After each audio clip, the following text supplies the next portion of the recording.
I came to this country when I was 12. No English. I just came straight to middle school, finished high school, and working for this company, being in this company, being a leader is something that I didn't know what that meant. I generally didn't know the meaning of that. And I felt like I wanted to influence people. Hey there, and welcome to Under the Roof, the official podcast of Baker Roofing Company. I'm Todd Kavanaugh. And I'm Matt Elban. And we're here to connect the dots between field and office, leadership and crew, values and action. In each episode, we dive into the stories, lessons, and updates that matter to our team. From safety and career growth to company milestones and good old-fashioned storytelling, it's all about living out what makes Baker, Baker. Let's get into it. Well, welcome back to Under the Roof. I'm Matt Elban. And I'm Todd Kavanaugh. Today, we're sitting down with Josselin Martinez, our regional service manager out of Tampa. Josselin, thanks for being here. No, I appreciate the invite. I know it took a couple attempts to get together, but we're finally doing it. Scheduling is a hard thing, and I'm sure in your role, you're well versed in having to schedule and reschedule. And unfortunately, I think it was my fault many times where we had to move it around. But we are glad to have you on here, Josselin. And you've been with Baker for a while. You're leading one of our service branches and the service in one of our newer regions. And so we're looking forward to talking to you and hearing your story and getting into the work that you're doing down there. So thanks again for being here. Kind you. So you guys are building some great momentum. So we're enjoying that. To participate. Yeah. This has been a lot of fun and just kind of see where it goes, you know. But Josselin, we always start off with the first question. If you've listened to the podcast ever before, you've heard this question. I've enjoyed hearing the answers that people have given. And so the question is this: what's a book that you've read recently and maybe what stuck out from that book? What stuck with you? Sure. So the last book I read is Extreme Ownership. So it's a book that has the principle of taking responsibility in the position that we're at, right? I think there's situations where, things doesn't go the way we anticipated, right? And in the moment when you are kind of dissecting the issue, right, the outcome, we should be the one raising our hands and saying, hey, you know what? This is something that this was my fault, right? And that has, let's say, kind of the tendency of the other team members to be more receptive, right? And they're the ones that say, you know what? Yeah, I also, this was a mistake that I did. So it was very impactful. The next book I need to read, it was referred about 2 weeks ago. I think it's called Switch. I'm not sure if you guys read that book, but they told me it would be a good book to read. Well, I have not read that. You are the first guest now to give us a recommendation outside of the last book, but the next book I'm going to read. So I love that. So a great answer and great thoughts there about leadership. And, if you lead a team, being willing to and vulnerable enough to say that it was your fault, that the mess up or screw up that's my fault. And I'm sorry, right? And let's figure out how to make it right. I love that. And that's something we all should take away from that for sure. Yeah. When you as a leader take ownership of, maybe something that didn't go the way that you intended, I think that gives easier permission to those that report to us to do the same, right? They know they're not in it. For sure. So yeah, it's a great one. So Josselin, we always like to ask this. I feel like everybody kind of has their roofing origin story, how you got into roofing. Because many people, they don't really start out thinking, I want to get into roofing. So tell us a little bit how you got into roofing and what did those early days in roofing look like for you? That's a great question. So it's going to be about 20 years. And I spent about 2 years in a small roofing company in Wilmington, North Carolina. I had a friend that we met in middle school. He called me and said, Josselin, I'm just going to look for a different job. I'm going to say this, roofing, you got to have a lot of respect for the job, right? But one thing that I love about roofing is you got to be being able to resolve problems, be like a problem solver, right? Yeah. It really teaches you to pay attention to details and create value for the customer. So I do enjoy that. So to answer your question, my friend says, I just got to look for a different job. I went there with my application and I was there for close to 2 years. At that time, the economy was bad. And I remember doing 20, 25 hours a week. So it was just not working out for me. So my foreman left that company and went to Baker Roofing. And maybe a month, 2 months, he called me and said, Josselin, I mean, things are going well and you want to come over? And I did. I went there. I met Steve Allington. He was the GM at that time. And Kurt Hudson, he was the project manager, I believe. And yeah, in July, actually, it's going to be 18 years, so it's funny kind of reflecting to that time frame. It has been like, I'll be 40 in November. So that's almost like half time my life. Yeah. So, yeah. Well, happy early anniversary. Thank you. So my first years in roofing, I was in the production team, right? We did a lot of single ply roof TPO. We did a little bit of EPDM, mud bit, turf down. I spent a lot of time working Sherry Point. We did a lot of new construction, right? And what I enjoy being in the production team is just kind of learning how roof systems are put together, right? And that pride that you say, hey, you know what? I was part of that process. I was part of this team, right? And just sometimes when I drove by, let's say Wilmington downtown, there were some projects there that I remember driving, with my wife and my son and say, hey, I was part of that team and just taking that pride. So that was very, very, it was a really great experience for me. And having that knowledge in production of how roof systems are put together and being to the service department, when we are doing like a roof assessment and trying to troubleshoot the problem and try to figure out where this leak might be coming from. I think it benefited me at spending that time in production, So yeah, that was kind of my early career, how I got into roofing. So my friend, when I see him, he always gives me a hard time. He always like, hey, you're there because of me. I like so. But roofing, another comment I would love to mention. It is a very challenging job, right? It's being exposed to the elements. It takes a lot of courage, but also, for that right company. And I can say that it has been a blessing for me that gave me the opportunity to work in this company and make a career of it. So I'm very, very grateful of that. It's funny you mentioned driving down certain roads with your wife and your kid in the car, and you say, I put that roof on, or I helped with that building, or I did this. My wife and my kids, man, they give me such a hard time about that. But I used to sell windows, and so I talked to Mr. and Mrs. Smith over there, sold them a house with windows. Everywhere I go, I say something like that. And when I start talking, my wife or my kids, now they always chirp up and say something along the lines of, did you sell them something? Were you on that roof before? But you're right. It's a pride thing, right? You're proud of what you've done. You're proud of the good work that we've done.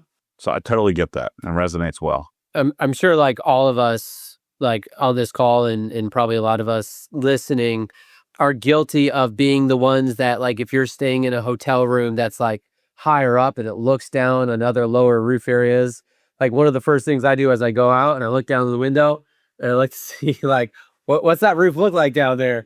Or you're in some other building, like, and you're not working, but you're working. Yep. Yeah.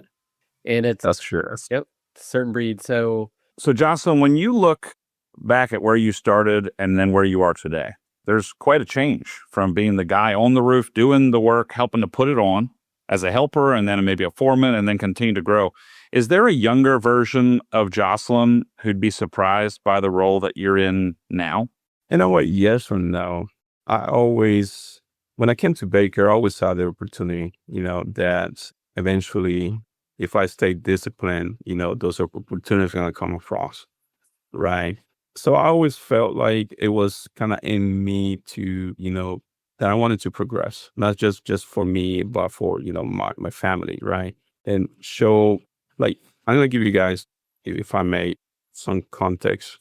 I feel it's important for me to share. So I came to this country when I was 12. No English. I just came straight to middle school, finished high school, and working for this company, being in this company, being a leader, is something that I didn't know what that meant. I generally didn't know the meaning of that, and I felt like I wanted to influence people, right? So I always felt like I wanted to be some type of leadership role, right? And I knew sooner or later, if I'd have stayed committed, that opportunity was going to come across, I do want to tell, other, say new team member that, hey, it's going to take time. It's definitely going to take time, right? I would say you got to stay adaptable. Things are going to change, right?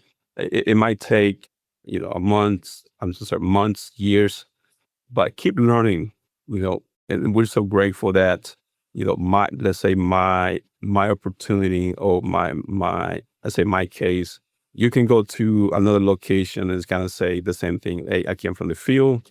I wanted to grow. I wanted to be in a different role. And I just waited, right? And I put the time, I put my effort, and eventually all those little things are going to pay dividends. You just got to stay, like I said, disciplined to that process.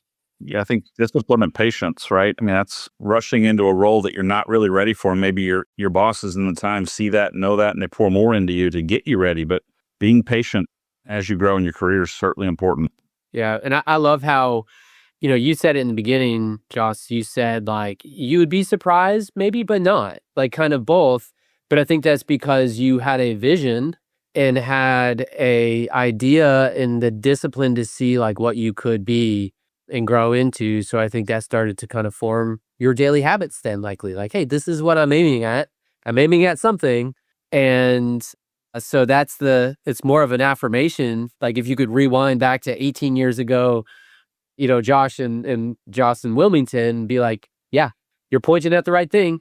You're going to make it. That's cool. Yeah, that's awesome. If I may, I was blessed through my years with this company. I had like great mentors, right? And they were very intentional about my development, right? Sharing their knowledge.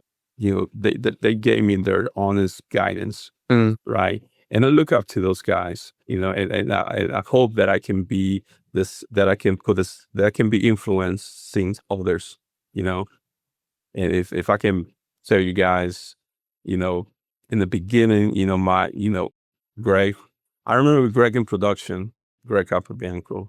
There was a time that, I wanted to learn how to read blueprints, right? Because in production, it's new construction, right? I had a new roof, right? There was no penetrations. I got to a point I was getting frustrated, right? Because, I had a plan, we had a plan in place, and the GC was like, hey, I need you guys to, cut this roof system back where we already installed, right? Because they were going to add the penetrations. And I remember telling Greg, hey, Greg, I want to learn how to read blueprints, right? He took the time to teach me how to read blueprints. And I know he did it I remember being in the office after 5 o'clock, just him and I, right? So he was very influential. And, I worked with Logan, Tyler Poole. He was actually the one who hired me when I did the transition to productions to service. And Richard, Richard Fay, I'm sure you guys know him. So in the last 5 years, I feel like the most challenging years in my career has been the last 5 years when we made the decision to move to Florida. And Matt Johnson, he has been I just feel like I couldn't do it without him and the team that we built, So I just want to kind of highlight those those guys that are in the position that I am, that can influence people.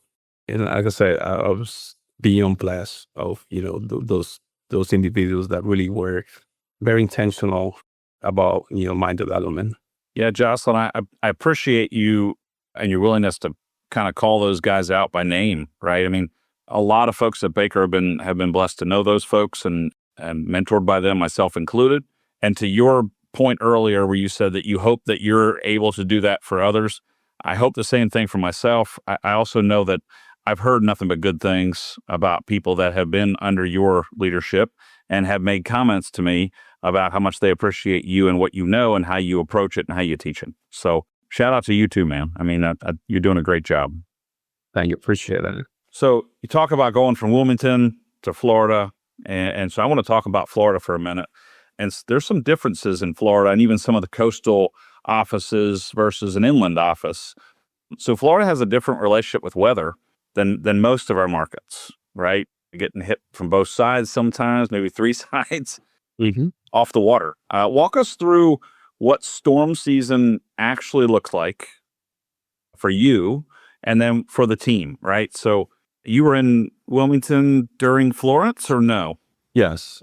Yes. You probably learned a little bit through that, but yeah, walk us yeah. through. I was there, but I came in after it hit. Bit of a trigger word for here. Yeah, Florence. Yeah, that was a very challenging time. Walk us through Florida. How do you guys prep for storms? What's that storm season look like for you guys down there? So people used to tell me, Josselin, when you go to Florida, it's gonna rain every day. Every afternoon, you gotta get some showers between 1, 4, 5 o'clock in the afternoon. And I gotta tell you this, that was a true statement. So the weather, the weather is very unpredictable, right? Which really challenged us to anticipate and plan ahead, right, and always be prepared, right? When it rains, it's just so weird that it might be raining here, but a mile away, dry and sunny, and so the weather is very challenging. Is for for the crews, right? We just got to stay committed to everything that we have in place to keep the sky safe. During the storm, prepping for the storm. Let me rephrase it that way. I know we had back in 2022, if I recall, Ian. I think that was the hurricane that we had. That was a lot of planning, and I love the team that we have prior, to those events, right? Todd, you've been in those conversations, right? The PA team as well. Yep. And everything that, everyone that plays a part of the logistics, right? So I feel like, and I believe, and I'm confident, and I know that when there's a storm, we are prepared. We have the resources, and that's what I love, is me being, say, a couple miles away from our main office, what we call headquarters sometimes. It doesn't feel like there's that gap, right? Because I know you guys are just a call away, right? And you guys being with us, at least for our team in Florida, when we really needed you guys. Yeah. I remember that, we have those 8 a.m. Sunday morning calls, and checking in on the storm preparation. And I know for those of us kind of here in the back office, questions we're asking is, how do we best support our frontline workers like yourself and your team that are like in the thick of it, and you're dealing with no power, no fuel, and limited access to food, thinking about, Florence. And so, yeah, it's really exciting, and being, brings a sense of pride to see those things come together when those storms hit. So let's talk a little bit about what that looks like. I know, in fact, I got a shout out to Mike Oler up in Harrisonburg, had sent over some questions and some thoughts about, he's in Harrisonburg, and he doesn't get to see many hurricanes up in the mountains of Harrisonburg. So talk to us a little bit, like, what those first 24, 48 hours look like after the storm has kind of come through, and we can actually open our hurricane shutters and open our doors and look around and see the palms on the ground and stuff like that. What does that feel like, those first 24, 48 hours, knowing that, hey, I've got to get to work now? I don't just get to sit back and let somebody else clean up the mess. Like, part of my role is to be there for my customers, for my employees. What does that look like? What does that looks like? How that feels like? That's a challenging question. For me, I feel like my experience that I had in Florence, just being prepared, just do one task at a time, and just kind of being prepared and having a plan. Like, look, after the storm, I know I'm gonna get a lot of calls, a lot of emails, and just having a system in place, right? I think prior to the storm, we always kind of keep prepared, and after, for me, it's just, I'm gonna go there. I'm gonna prioritize, what has priority, right? It's a lot of moving pieces, if that makes sense. And another aspect is very challenging too, because you got to retain all the information that is coming from the field, right? Everything that is coming from, the sales team, the customers that I have personal relationship with them, and just keeping that information flowing, right? Just pass it to the next person, But to me, just about being prepared, having a system in place, and a process in place. Yeah, I think, and Matt was much more intimately involved in this than I was. But the innovation that the company went through in the last year and a half, 2 years now almost, in like the data transformation in our new platform will hopefully enable us, compared to 2018 Baker Roofing Company, to allow that data, the requests from the customers to flow in, for us to comprehensively grab those things, know we're not going to miss anything and lose anything, and be able to deploy the right resources, the right crews, and do the right fixes to ensure that we're doing the best that we can, in a time that's really chaotic, right? Like, I think about planning is really important when we enter into one of these storms, but we know the old saying, the best laid plans of mice and men, like sometimes plans go out the window when you walk out the door and you don't have power for 4 weeks. I think there's something like that in Florence, so you make new plans to address those issues. So yeah, I remember some of those planning. We'll go through some of that now, but there was some very unique planning that went into that particular storm, and Ian also. So, Josselin, there's probably a lot that customers don't get to see in storm response. But I'm curious, maybe shed a little bit of light on what's happening behind the scenes that makes the difference for our customers. So if you think about a storm prep, right, we do that call in the mornings, we figure out where the needs are. What are the things that we're doing ahead of time, behind the scenes, that customers don't see, that allow us to continue to function in the excellent way that we do for our customers? We dedicate a lot of time prior to those events, right? Like Todd, I know you mentioned there were some times that we had some meetings on a Saturday morning, Saturday afternoon, Sunday mornings, and there's always someone that is responsible for the logistics, the communication, the material, right?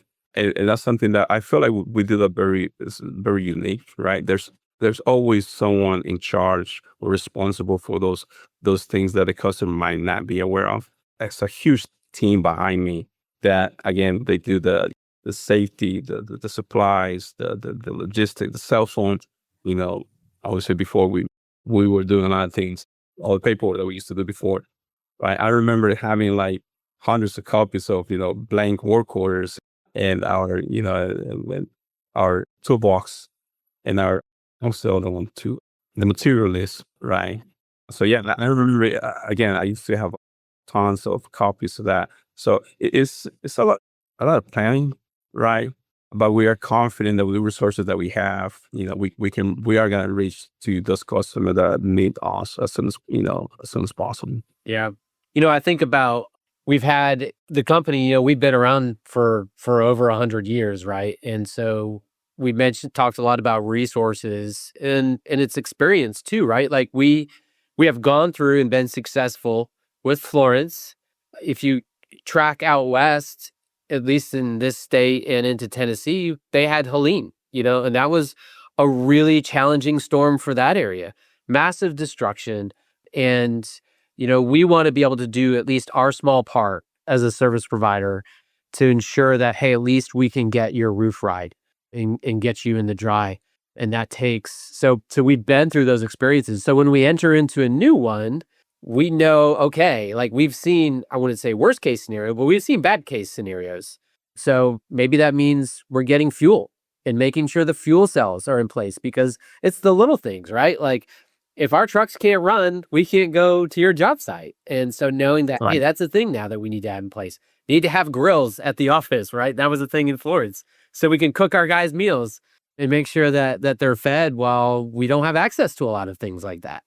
I know that happened out in Helene too. So I'm curious, is there a story, Joss, that sticks out, maybe thinking about Florence or Ian, that when you think about those times, and maybe it's personal, maybe it's like a story of an employee or a story of a job that just sticks out after, like, post, Ian, Helene, Florence, that you remember? There was one location in Wilmington. This was after Florence. That I remember we had a crew, providing assistance, right? The damage that location sustained, those two guys couldn't do it. It was just too much. And we got together, right? And I remember, like, when we got there, we were like, wow, that was my first time that I saw how the damage that a hurricane can generate, right? And which I remember us working together and just doing the best we can to get that roof dried in. You know what I mean? And I remember calling other people, hey, can you guys come and help us and give as much support as we can? It's that what kind of comes to mind, just being able to be there for that customer and just doing the best we could at that moment with the resources that we have. I felt like, we were committed. And I do remember that was a very challenging day for us. Mm. It must have been near like day one post-storm, I guess, That's because that is correct. Florence had camped out and made Wilmington its home for a couple days, and then finally it passed. Mm. I was in Asheville a couple of weeks back and meeting with a customer, and they made a comment about after storms, one of the things that they really appreciate about Baker is that we treat the building as if it's our own home. Mm. And their thought there was it allows them to conduct business and serve their people, their customers. So whether it's a grocery store or a hospital or whatever, like there are patients that need to be seen in a safe, dry area. There are people, customers at grocery stores that need to go in there and get food, and they need to not have water pouring on top of them while they're doing it. And so, and safety on the floors, like the whole thing.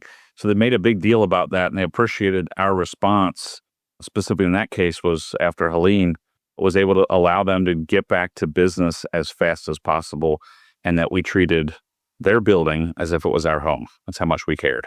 So and in Florence, I do remember that we worked, I think it was either 16 or 18 in consecutive days.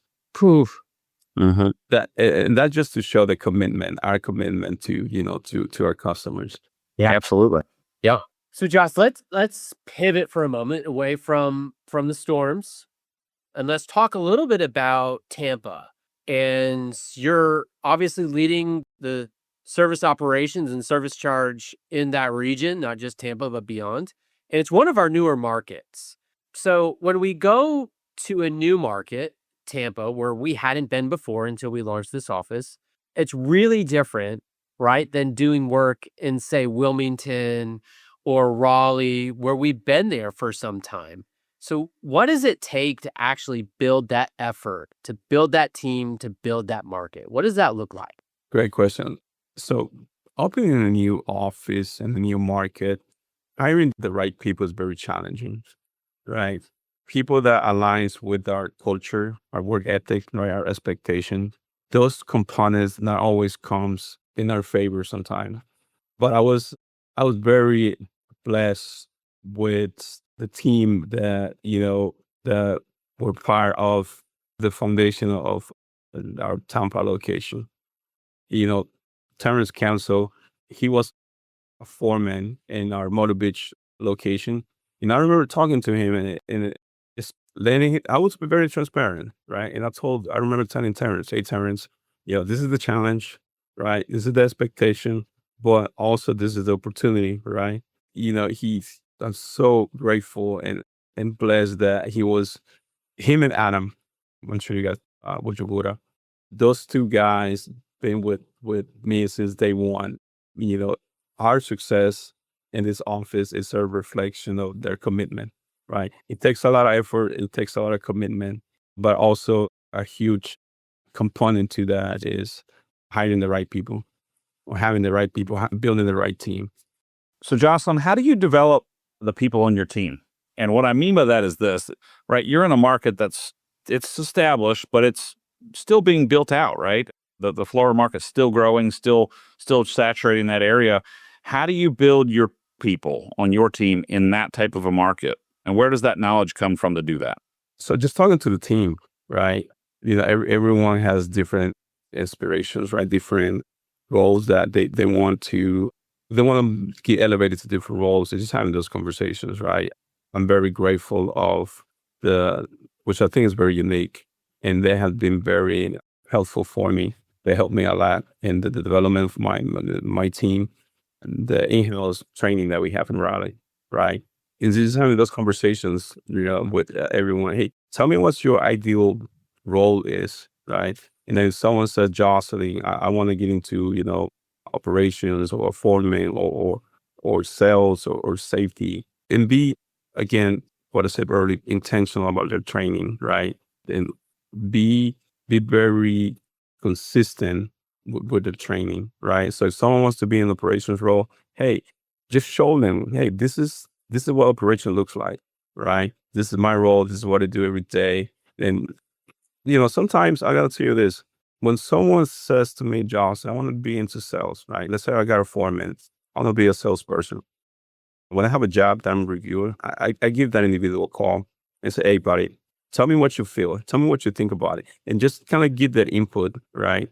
I feel like they feel like, hey, Josselin or Baker Roofing is really like interested in my development. Yeah. This is committed to my development. You know, so every time we get an opportunity, we always do in-house training, right? And then the training, the boot camps training that we have in North Carolina too.